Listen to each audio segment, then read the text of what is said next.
माफ करना क्या है? जब तुम माफ नहीं करते, तब तुम उस जहर को अपने भीतर रखे रहते हो। वह जहर दूसरे को नहीं मारता, तुम्हें मारता है। जब तुम माफ करते हो, तब तुम मुक्त होते हो।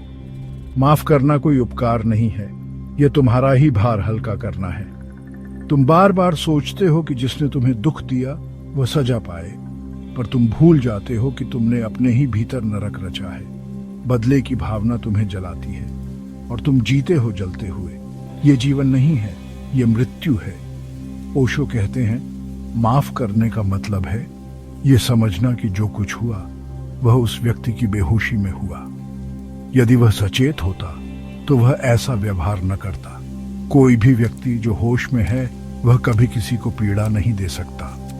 तुम माफ नहीं कर पाते क्योंकि तुम्हारी अपनी चेतना अभी आधी अधूरी है। माफ करने का अर्थ यह नहीं है कि भूल जाओ या फिर से वैसा ही रिश्ता बनाओ। नहीं, माफ करने का अर्थ है उस स्मृति को ऊर्जा मत दो, उसे छोड़ दो। वह बीत गया, तुम क्यों अब भी उसे अपने साथ ढो रहे हो?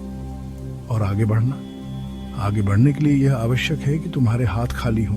पुराने दुखों को पकड़े रहोगे तो जीवन की नई संभावनाएं कैसे थामोगे?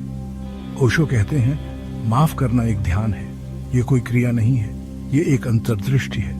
जब तुम इस क्षण में पूरी तरह हो तो कोई चोट, कोई दुख, कोई घाव तुम्हारे साथ नहीं रहता। तुम अब हो, वे बीते हुए समय के हिस्से हैं, उन्हें वहीं छोड़ दो।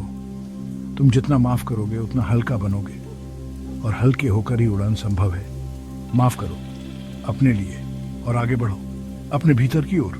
यही ध्यान है, यही मुक्ति है। क्या आपने भी किसी को माफ किया है या करना चाहते हैं? हमें नीचे कमेंट में जरूर बताएं। हमारी वीडियो पर लाइक और कमेंट्स न होने की वजह से YouTube हमारी वीडियो को और लोगों तक प्रमोट नहीं कर रहा है, जिससे हमारे विचार और लोगों तक नहीं पहुंच पा रहे हैं। कृपया वीडियो को लाइक करें, और अगर आपके कोई विचार या सवाल हो तो कमेंट में जरूर बताएं, और सब्सक्राइब करें द नादायसम को और जुड़ें आंतरिक मौन की यात्रा में।